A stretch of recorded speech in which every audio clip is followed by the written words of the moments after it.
Indonesia tak lagi hanya tanah surga, kini ia adalah tanah energi superpower. Temuan ini bisa mengubah peta geopolitik dunia selamanya. Di sebuah titik hening di Kalimantan Barat, di balik rimba yang selama ini lebih dikenal karena kayunya, kini ditemukan sebuah harta karun energi masa depan, 24.000 ton uranium murni. Jumlah ini bukan hanya mengejutkan, melainkan bisa menjadi titik balik kekuatan Indonesia dalam percaturan energi global. Sebelumnya, Kalimantan Barat lebih sering disebut dalam narasi konservasi hutan, perlindungan orangutan, dan isu kebakaran lahan gambut.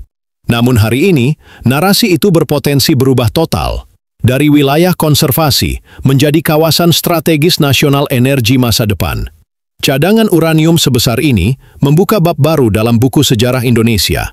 Dari sebuah negara berkembang yang bergantung pada bahan bakar fosil, kini berpotensi berubah menjadi negara penghasil energi tingkat tinggi. Cadangan ini tidak hanya dapat dimanfaatkan untuk kepentingan nasional, tetapi juga dijadikan komoditas ekspor strategis dengan nilai ekonomi yang tak ternilai. Dengan cadangan sebesar itu, Indonesia bisa menyalakan jutaan lampu, menghidupkan kota-kota selama ratusan tahun, bahkan menjadi pemain utama dalam pasar teknologi energi nuklir dunia.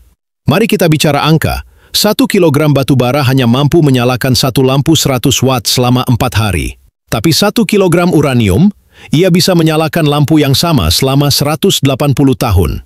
Ini bukan perbandingan yang adil, ini lompatan peradaban. Lompatan itu bukan hanya dari sisi efisiensi, tapi juga dari cara pandang kita terhadap masa depan energi. Batu bara telah menemani kita selama berabad-abad, tapi masa kemasannya mulai meredup. Dunia bergerak menuju sumber energi bersih, dan uranium adalah jawabannya. Bahkan secara logistik dan biaya, 1 pelet uranium kecil sama dengan 1 ton batu bara.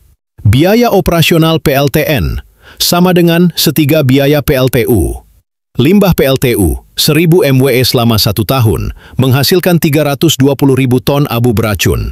Limbah PLTN selama 40 tahun hanya membutuhkan 120 meter kubik ruang penyimpanan. Coba bayangkan perbandingannya. Di satu sisi, tumpukan abu yang mencemari udara, air, dan tanah.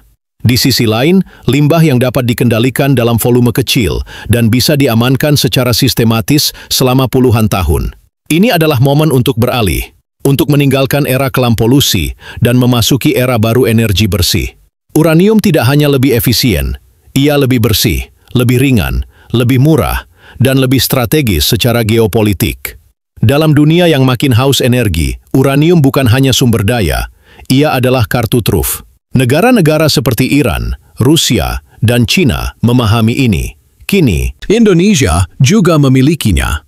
Uranium bukan sekadar komoditas tambang, ia adalah alat diplomasi, instrumen negosiasi, bahkan bisa menjadi simbol kedaulatan dan kebangkitan sebuah bangsa.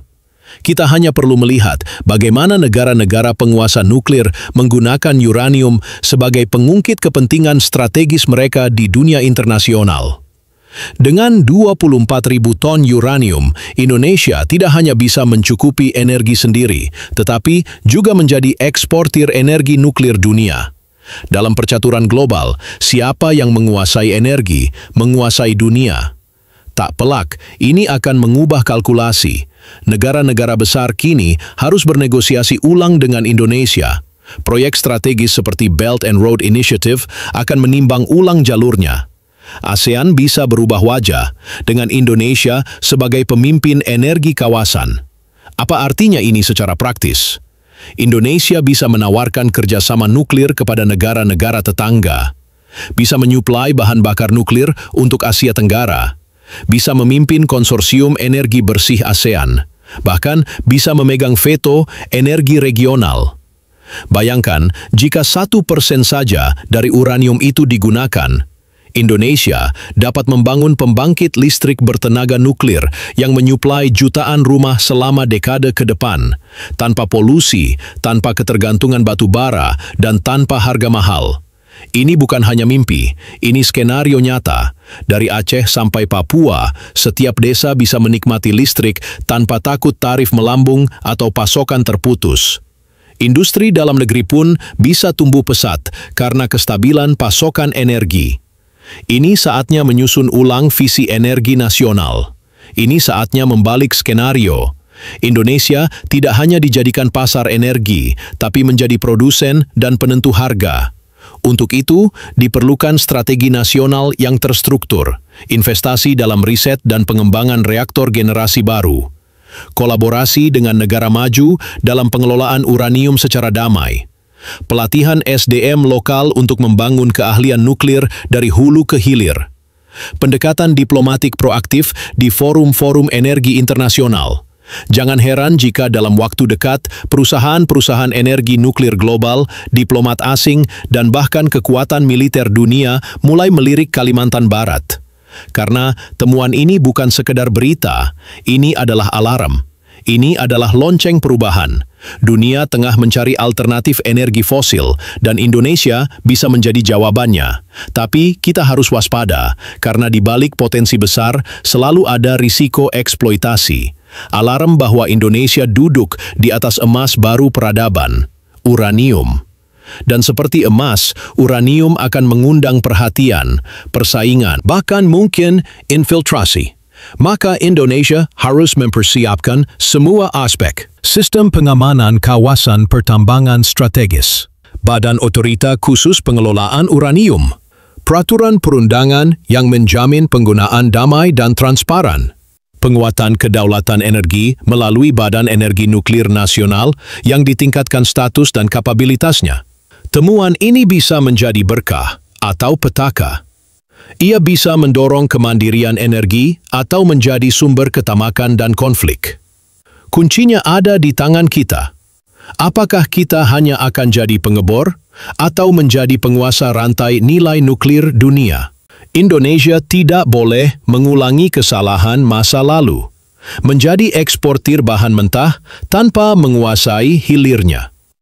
Kita harus menguasai seluruh rantai nilai, dari eksplorasi, ekstraksi, pemurnian, hingga pembangkit dan ekspor teknologi. Indonesia, bangkitlah.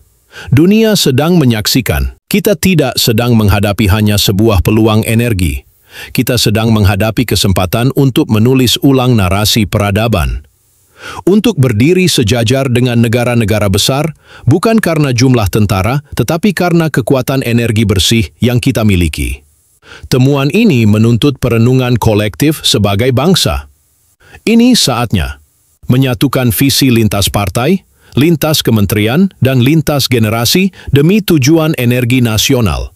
Menjadikan uranium sebagai proyek besar nasional setara atau bahkan lebih besar dari Tol Trans Jawa atau IKN. Mengundang para pemikir, saintis, ekonom, dan diplomat untuk duduk bersama merancang Grand Strategy Nuklir Indonesia. Uranium bukan untuk satu generasi. Ia adalah warisan lintas zaman. Maka, keputusan hari ini akan menentukan nasib anak cucu kita.